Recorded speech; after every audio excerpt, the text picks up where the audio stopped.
Assalamualaikum warahmatullahi wabarakatuh. Perkenalkan, nama saya Rina Putri Hikmawati. Saya mahasiswa Fakultas Hukum Universitas Merdeka Pasuruan. Di sini saya akan membahas mengenai maqasid syariah dalam kemaslahatan manusia. Yang pertama, saya akan membahas mengenai pengertian dari maqasid syariah. Secara etimologi, maqasid syariah terdiri dari dua kata, yakni maqasid dan syariah. Maqasid adalah bentuk jamak dari maqsad yang berarti tujuan atau kesengajaan. Adapun syariah yang artinya jalan menuju mata air atau bisa dikatakan dengan jalan menuju ke arah sumber kehidupan. Selanjutnya, pengertian maqasid syariah secara terminologi.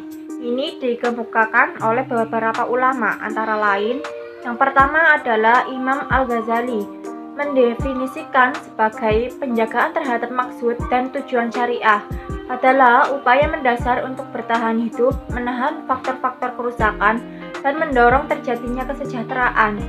Yang kedua, menurut Imam Al-Syatibi, mengatakan bahwa maqasid syariah terbagi menjadi dua. Yang pertama, berkaitan dengan maksud Tuhan selaku pembuat syariah, dan kedua berkaitan dengan maksud mukallaf. Kembali kepada maksud syar'i, Allah Subhanahu wa Ta'ala adalah kemaslahatan untuk hambanya di dalam dua tempat, dunia dan akhirat.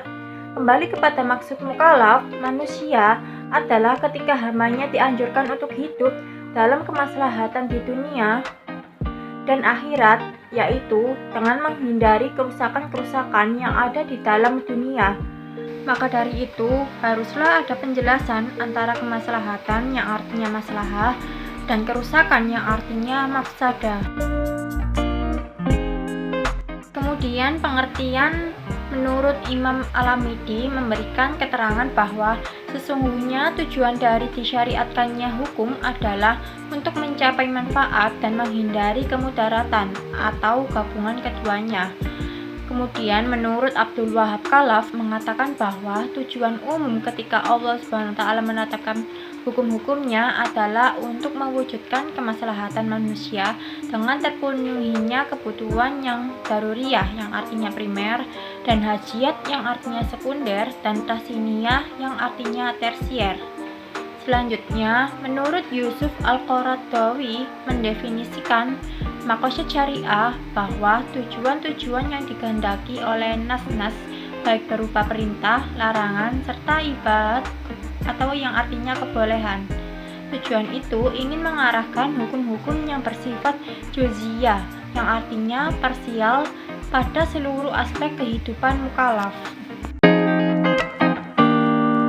Pembahasan selanjutnya mengenai ruang lingkup maqasid syariah, di mana dalam maqasid syariah ini dibagi menurut tingkatan kepentingannya dalam kehidupan manusia yang terdiri dari 3 tingkatan. Yang pertama, daruriyah. Daruriyah ini merupakan penegakan kemaslahatan agama dari dunia.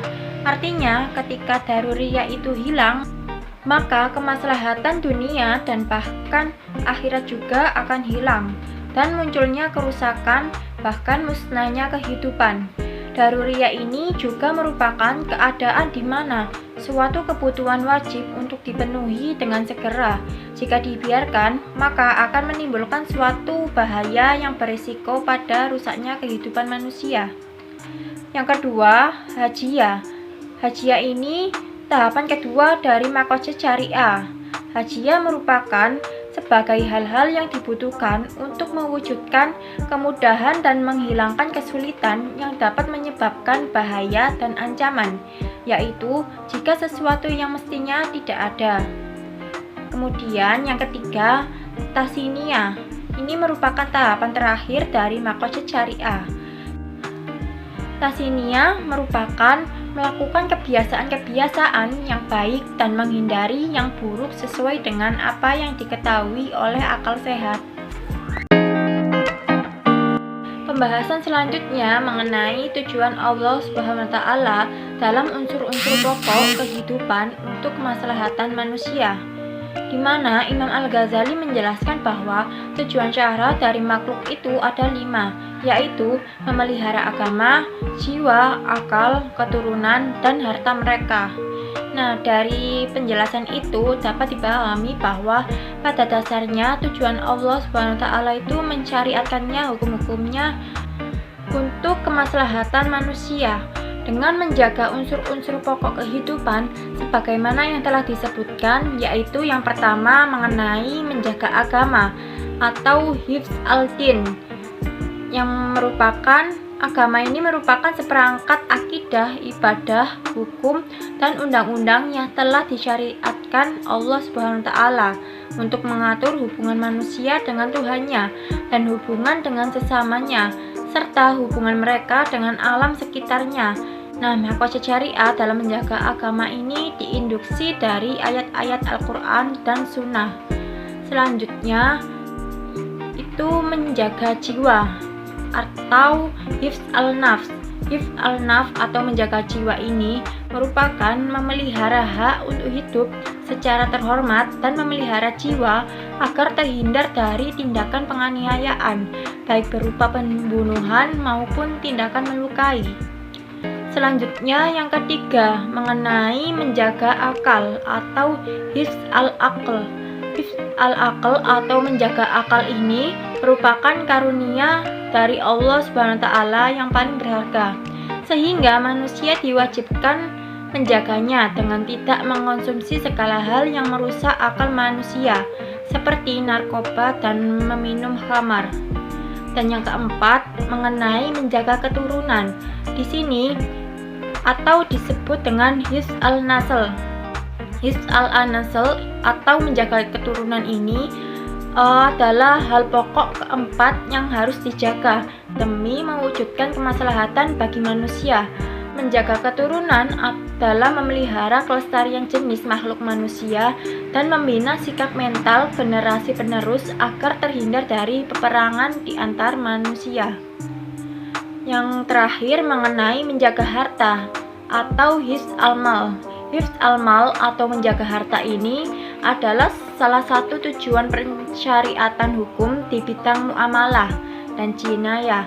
Syariat membolehkan segala jenis muamalah yang sesuai dengan kaidah syariat, mewajibkan berusaha untuk memenuhi kebutuhan hidup.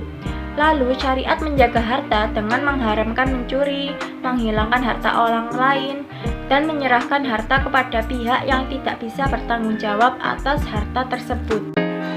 Sekian pembahasan dari saya mengenai makosid syariah dalam kemaslahatan manusia.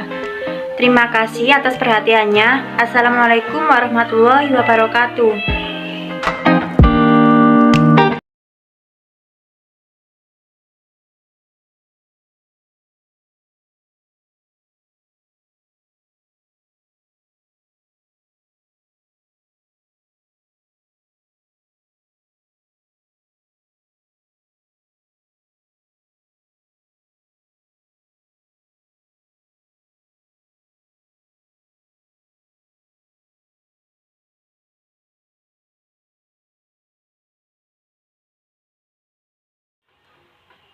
Dan tentu bukan pula diciptakan untuk hukum itu sendiri, karena kalau demikian maka keberatan hukum itu akan sia-sia.